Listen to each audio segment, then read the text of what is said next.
कार्तिक महात्म्य। बोलो विष्णु भगवान की जय। 33वां अध्याय।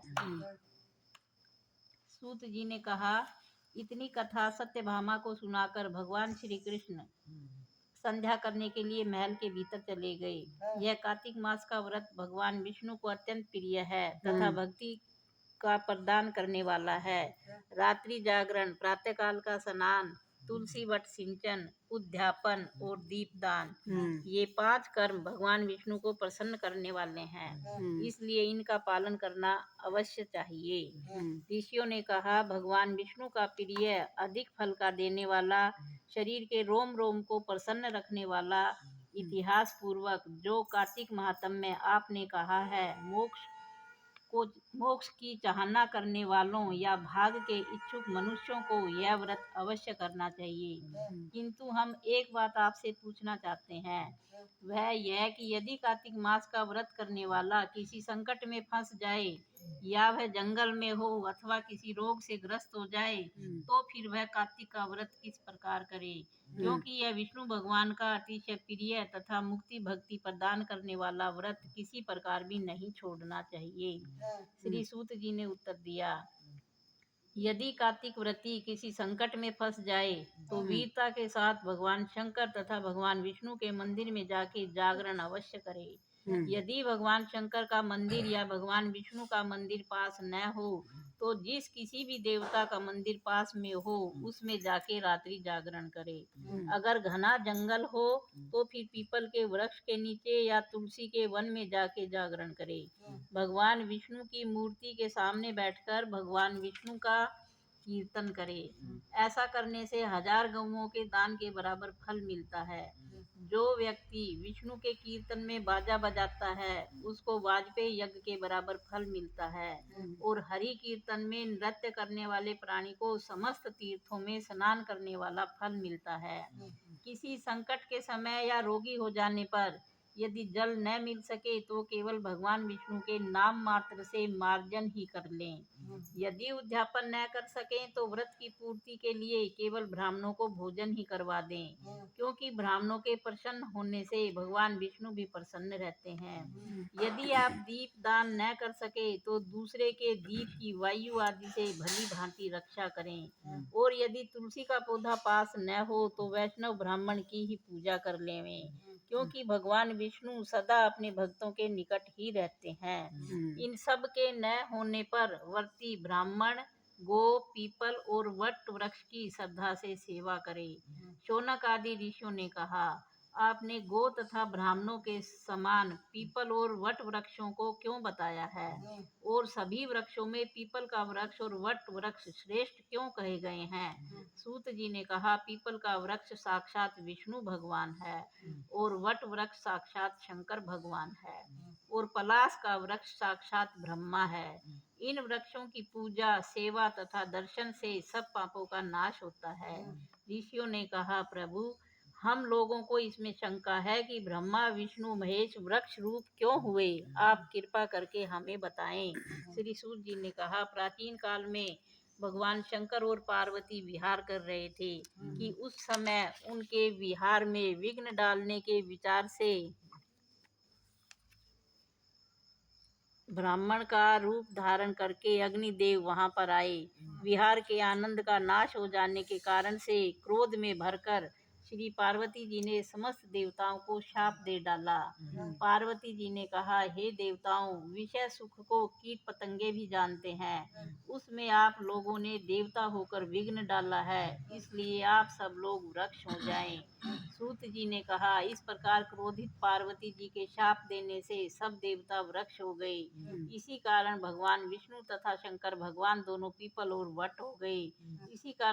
इसी कारण भगवान विष्णु का शनि देव के साथ भोग होने के कारण केवल शनिवार को ही पीपल को स्पर्श करना चाहिए, बाकी किसी दिन ना करना।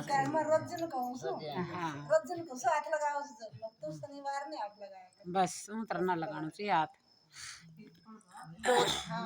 शनिवार नहीं लगाया करो। शनिवार नहीं।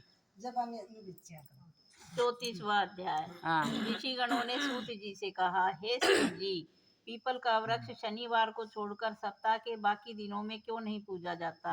सूत जी ने कहा, समुद्र का मंथन करने से जो रतन देवताओं को मिले थे, उनमें से देवताओं ने लक्ष्मी और कौस्तुभ मणि भगवान विष्णु को दे दी थी। विष्णु भगवान जब लक्ष्मी से विवाह करने के लिए तैयार हुए तो लक्ष्मी ने कहा, प्रभु, जब तक मेरी बड़ी बहन का विवाह नहीं हो जाता, आप मुझ छोटी बहन से विवाह कैसे कर सकते हैं? इसलिए आप पहले मेरी बड़ी बहन का विवाह कीजिए, बाद में फिर मुझसे विवाह कीजिए, क्योंकि यह प्राचीन नियम है। सूत जी बोले, लक्ष्मी के ऐसे वचन सुनकर भगवान विष्णु ने लक्ष्मी की बड़ी बहन का विवाह उद्दालक ऋषि के साथ कर दिया। वह अलक्ष्मी बड़ी कुरूप थी, बड़ा मुख, चमकते हुए दांत, वृद्धा के समान शरीर, बड़े बड़े लाल लाल नेत्र और रूखे बाल। महर्षि उद्दालक भगवान विष्णु के आग्रह पर उससे विवाह कर उसको वेद मंत्रों की ध्वनि से गुंजाते हुए अपने आश्रम में ले आए। वेद ध्वनि से गुंजित हवन के पवित्र धुएं से सुगंधित मनोहर ऋषि आश्रम को देखकर बहुत दुखी हुई। उसने महर्षि उद्दालक से कहा, इस आश्रम में वेद ध्वनि हो रही है, अतः यह स्थल मेरे रहने के योग्य नहीं है, अतएव तुम मुझे किसी दूसरी जगह ले चलो। उसकी बात सुनकर महर्षि उद्दालक ने कहा, तुम यहाँ पर क्यों नहीं रह सकती, और तुम्हारे रहने के योग्य दूसरी जगह कौन सी है, यह मुझे बताओ। लक्ष्मी ने कहा, जहाँ पर वेद ध्वनि होती हो, अतिथियों का सत्कार होता हो, यज्ञ आदि होते हो, उस स्थान पर मैं नहीं रह सकती। जहाँ पर पति पत्नी का आपस में प्यार हो, पितरों के निमित्त यज्ञ होते हो, देवताओं का पूजन होता हो, वहाँ पर मैं नहीं रह सकती। जहाँ दिन रात पति पत्नी लड़ते रहते हो, और जहाँ से अतिथि लोग सदा निराश लौटते हो, जहाँ पर पूज्य वृद्धों, सत्य पुरुषों तथा मित्रों का अनादर होता हो, और जहाँ पर अति कठोर वाणी बोली जाती है, जहाँ पर दुराचारी, चोर, पर स्त्रीगामी प्राणी रहते हैं, जहाँ पर गौओं का वध, मद्यपान, ब्रह्म हत्या आदि पाप होते रहते हो, वहाँ मैं प्रसन्नता पूर्वक निवास करती हूँ। सूत जी ने कहा, इस प्रकार अलक्ष्मी के वचन सुनकर महर्षि उद्दालक का मुख मलिन हो गया। वह उस बात को सुनकर चुप रह गए। थोड़ी देर तक चुप रहने के पश्चात उन्होंने उससे कहा, अच्छा, तुम्हारे लिए ऐसा ही स्थान खोजूंगा, अतः मैं जब तक तुम्हारे लिए ऐसा स्थान ढूंढ कर न आऊं, तब तक तुम इसी पीपल के नीचे चुपचाप बैठी रहो। सूत जी ने कहा कि महर्षि उद्दालक उसको पीपल के नीचे बिठाकर स्वयं उसके रहने योग्य स्थान ढूंढने के लिए निकले।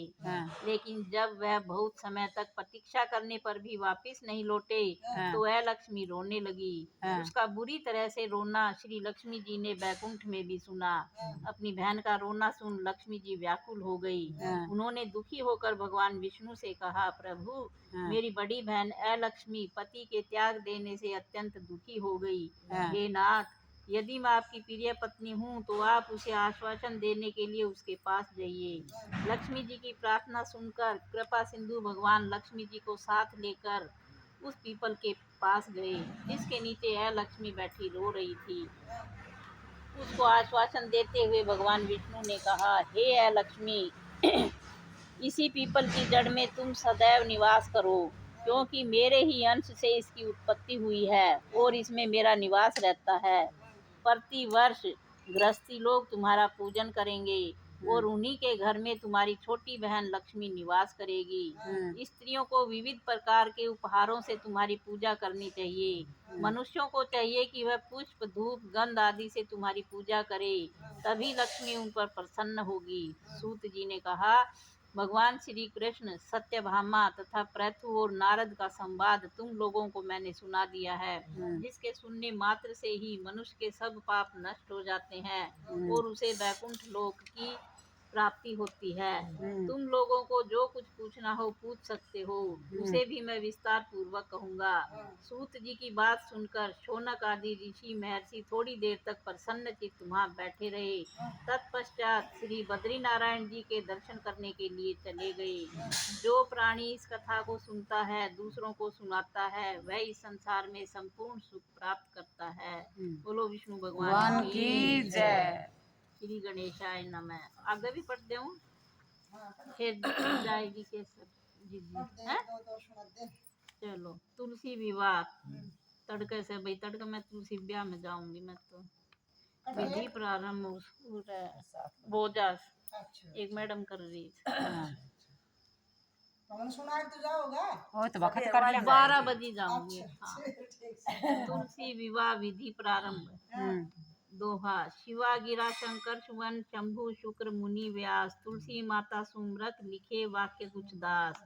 इतनी कथा सुनकर ऋषिवर कहने लगे हे सूत जी जब हम आपसे तुलसी जी के विवाह की विधि पूछना चाहते हैं कृपा कर वर्णन कीजिए। ऋषिश्वरों के वाक्य सुनकर आनंद में मगन होते हुए सूत जी कहने लगे हे मुनीश्वरों अब मैं आपके सामने तुलसी जी के विवाह की विधि का वर्णन करता हूँ इसलिए सावधान होकर सुनने का कष्ट करें। जब उत्तरायण रवि हो गुरु शुक्र का उदय हो विवाह के नक्षत्र हो और विशेषकर पूर्णिमा हो अथवा कार्तिक का महीना या भीष्म पंचक हो तब तुलसी वन में या अपने घर में सुंदर मंडप और उत्तम हवन कुंड के सहित मनोहर वेदी की रचना करता हुआ ऋत्विज ब्राह्मणों को जो विद्वान और राग द्वेष आदि से रहित हो निमंत्रित करें बुलावें और गृह यज्ञ आरंभ करता हुआ मातृकाओं की पूजा करें। हे मुनीश्वरों ऋत्व जी के उपस्थित हो जाने पर पहले नंदी मुख श्राद्ध करें और तत्पश्चात सुवर्ण के भगवान शालिग्राम बनाकर उनका विधि विधान से पूजन सामग्री से पूजन करता